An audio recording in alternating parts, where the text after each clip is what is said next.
6,000 spectators were here last week for the Tour de Ski. Those numbers have swelled dramatically and the spirits seem to be a lot higher as well. It's the start of the Biathlon World Cup, their first race after the Christmas break. It's wet, it's foggy, it's windy, it's about as horrible as it possibly gets, but we're still looking forward to some pretty good racing. The women's relay coming up shortly. It's great. Well, it's just normal Oberhof, isn't it? Wind, difficult shooting conditions, poor visibility, but that makes it more exciting, especially for me in the relays, and a little bit of rain thrown in there as well. Well, as you can see, the stands are packed. They don't need to be able to see much apart from the big screen on the other side, but 20 minutes ago they could hardly see that, so they may feel they're not getting their money's worth. But it's nice to see them here. The big concern, Mike, is that with temperatures above zero, the rain and the wind, will the track survive? Well, I know that they still have more snow. They've brought it so much snow by truck out onto the tracks and into the stadium. I know they still have plenty more snow in storage, so I think it will. There's a good base layer down, but it really is leaving fast with these warm temperatures, and especially when it rains, it just makes it disappear so quickly.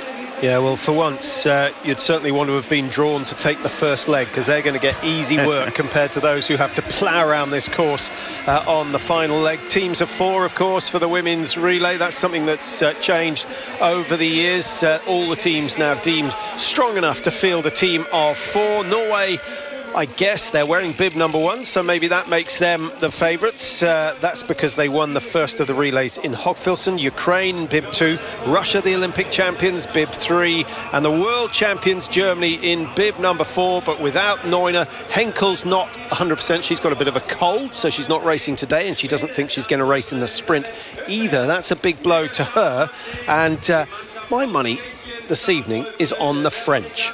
I think in these conditions, this is where they can come through. Well, it wouldn't be a bad one. As you say, look at the wind flags here. And then the usual thing with Oberhof, it's more changeable than many other ranges.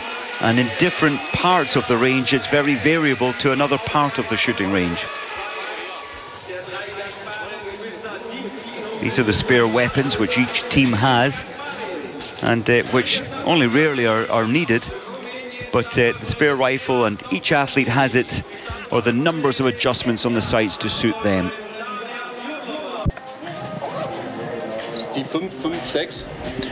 Still a couple of minutes to go before the start of the women's 4x6 kilometre relay. And just looking for team news, there's not a huge amount really. Henkel's absence is one thing. The Norwegians have gone for the same team that won in Hogfilsen, no surprise there. So Tyrrell Eckhoff doesn't get a run out tonight. The Ukrainians might. It's a pretty strong team. I guess what's significant, in the first relay of the year, they put their best first and hoped the others would hang on, which they did. Today, they've got the confidence to put their weaker athletes first and hand the last two legs to Bedrushner and Shimarenko. It certainly looks a very reliable team, and I think you need the reliability in these conditions in terms of hitting targets. Ukraine must be on paper, second best to French, especially Brune. Well, her statistics speak for themselves. 94% in the prone shooting and 92 in the stand. She is amazing. Yeah, and she takes the first leg for the French. Sophie Boilly takes leg number 3. And on paper, the French look pretty good. They've given the honour of the ankle leg to Marie Dorin-Habert, who's 7th in the World Cup standing. So of all the French women, having the best season so far. Daria Domrasheva, still from a team that doesn't quite have enough talent to be a realistic chance of winning. But we'll wait and see and hope that she's somewhere near the leaders when she starts the final leg. The air temperature at 2 degrees. It's pretty grim, really.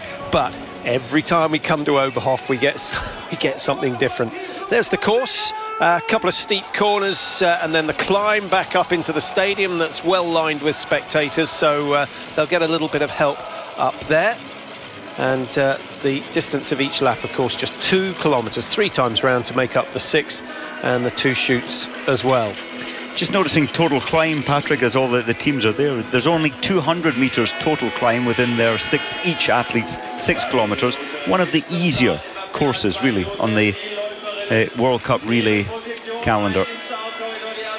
Well, a temporary facelift, I think we could call that. It's not going to make a massive amount of difference. In fact, they're leaving bigger marks with their footprints than they're managing to scrape away. But just for the start, it will make the pictures look good. And let's just go through the lineups. And do remind us, we've got one bit of news from the French team. Those of you who were with us at the over the New Year period, racing in the Veltins Arena. Of course, you might have seen Martin Fourcade take a fall. All the news is that he's not going to start in the relay tomorrow. I think it's highly unlikely he'll start in the relay. He has done some serious damage to his shoulder, and if it's a rotator cuff injury, it could be. It could certainly have some influence over his chances of winning the overall World Cup. Well, his brother, though, Simon, is back after his compartment syndrome operations, just 4 weeks ago. So that's news for tomorrow. Today, it is all about the women, and the French with Brunet on the first leg will certainly be confident they'll still be in the running. What will the Germans do? Over the past 20 years, they've been the dominant team, but of late, they've struggled because they've had so many big retirements. Number 3, the Russians. They usually shoot better than any other team in the relay, and that's exactly what they did in Vancouver to win the Olympic title. Will they do the same again today? Ukraine on the outside, enjoying the fact that they are genuine contenders.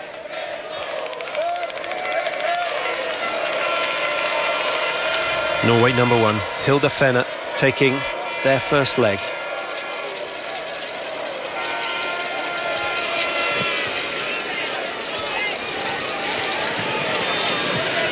"18 teams in all, and just the top seeds on that front row. Norway, Ukraine, Russia, 1, 2, 3. Germany, France, Poland, 4, 5 and 6. 7 is Belarus, 8 is Slovakia. And team number 9, the Swedes, who haven't done better than a top 6 position in the last 4 World Cups. Now, Mike, definitely an advantage to lead, and I think Vitkova of the Czech Republic deciding that it was the best place to be. It certainly is. You're out front, you're dictating everything yourself. I think the Czech Republic team, of course, Sokoleva had planned not to come here, so she's not in the team today. I would have put them as a chance for a medal here today, but maybe slightly weakened team without her. Yeah, there are quite a few athletes missing. Bjorn Ferry's decided not to make the journey here. Stromstad has also done so from the Swedish women's team. In the Austrian outfit, the biggest name, Christoph Suman, has decided he's going to give this round of racing a miss. It's bad news for us, it's bad news for the spectators. Can you believe that Brunet has gone down? She doesn't miss a target, but she's missed a trick there with a bad mistake and losing some 25 seconds at least. That's a lot of stress now, Patrick. She's detached from the group, and now she has to put in extra effort up here, therefore putting the pulse even higher early on. Take her out of her rhythm. Yeah, but if you're going to make a mistake, make it in the first 500 metres and give yourself a chance to claw back slowly. Might play into her hands, Mike, that you take the lane on the range that corresponds with your bib number for the first shoot. If Brunet, I didn't quite see it, looked like she did fall over. If she's fallen over backwards, then therefore her sights might have this mushy, wet snow blocking them. Yeah, it's more likely that someone tripped her up, I think, and if that's the case, then you nearly always go forward. So hopefully her sights will be okay.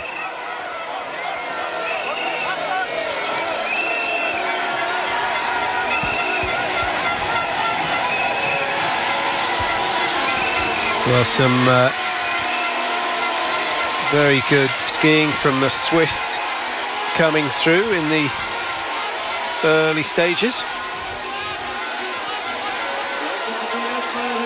And that was Selena Gasparin, who's setting the pace early on. This is Hilda Fenn, 48th in the World Cup standings at the moment, and took the third leg, incidentally, in the relay that Norway won.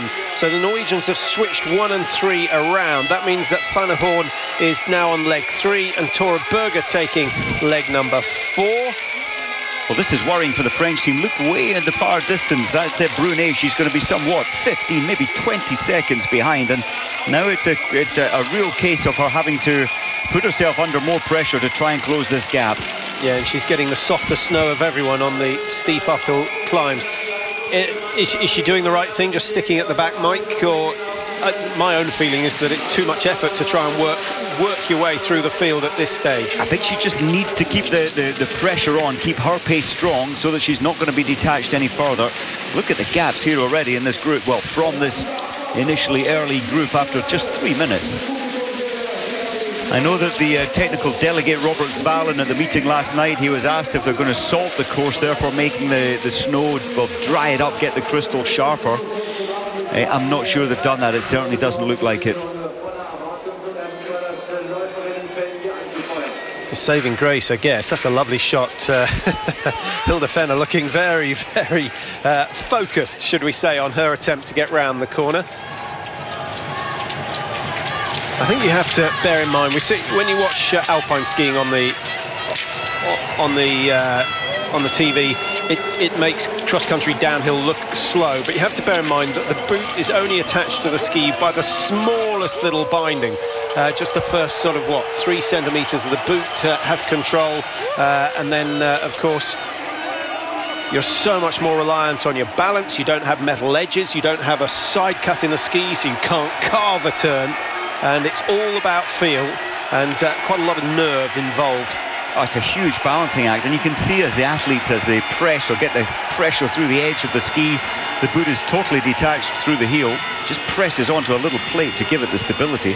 I've always taken the approach that you will make mistakes on the downhill. It's just you have to be quick at recovering, and to achieve that you've got to be happy standing on one leg. I've always thought that's good practice for the downhill stages. Great if you can stay nice and well balanced on two, but it seldom happens. It really is. There's Brunet now. What is that, 23 seconds behind? That's almost a penalty loop already behind the leaders.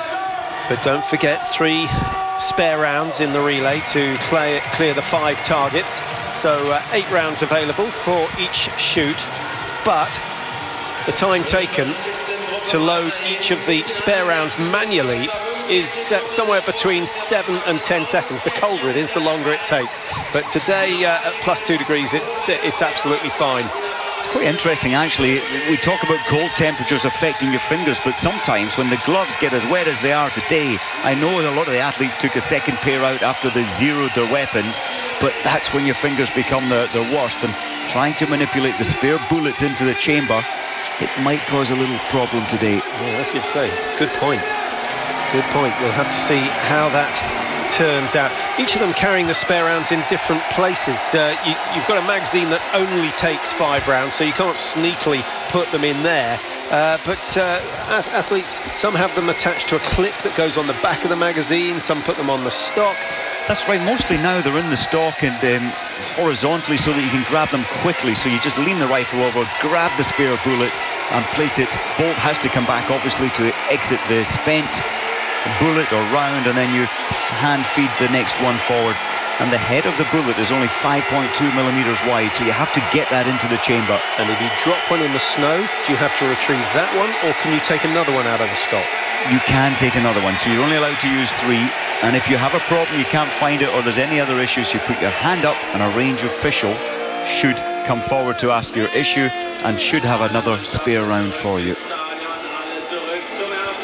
Well, that's our first good indication of what the wind is doing at the moment. It's been chopping and changing all evening, so don't expect it to stay the same throughout the race.